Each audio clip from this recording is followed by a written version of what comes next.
ESPN's Mina Kimes on the challenges that she sees for the Browns in 2024. This from NFL Live.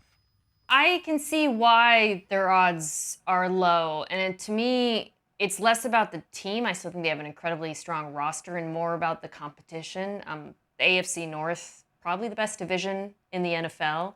They were very good last year, despite the fact that the Steelers had a revolving door at quarterback. The Bengals didn't have their starting quarterback, Joe Burrow, for most of the season. So when you consider the division, the AFC North, and that both of those teams are likely to be better situated this year, it makes sense that the Browns are facing an uphill battle. The other thing, Hannah, is statistically we see it is harder for great defense to stick year after year compared to offense. The Browns are obviously a defense-led team. They had either the first or second best defense in the NFL last year. So to me, you're counting on the offense taking a leap this season to potentially compensate for any regression there. And as you guys have discussed, we just haven't seen recently that Watson's capable of that.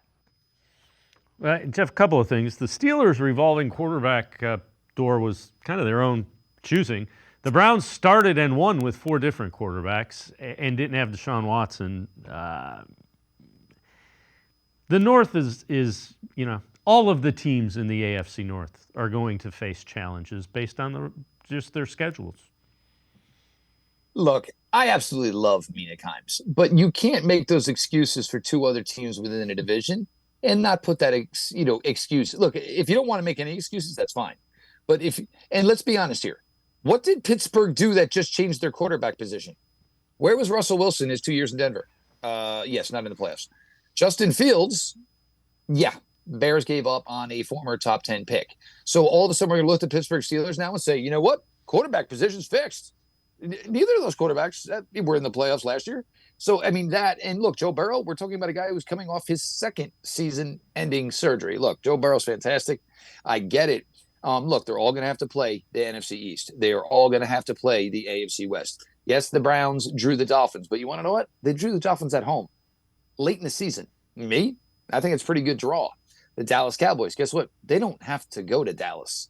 If you want to play the Dallas Cowboys, you don't necessarily want to play them in the Star. You want to play them outside in grass. Granted, it is only September, but the Dallas Cowboys are better there than they certainly would be on grass in Cleveland. It just seems that it's just not the most fairest thing. You want to bring up the schedule. That's fair. That is fair. And the Browns are going to need to do really well against the NFC East within the first 6 weeks of the season. The NFC East could possibly make or break how this year goes for the Cleveland Browns, ironically enough. But yeah, I mean, the last we saw of Deshaun was good.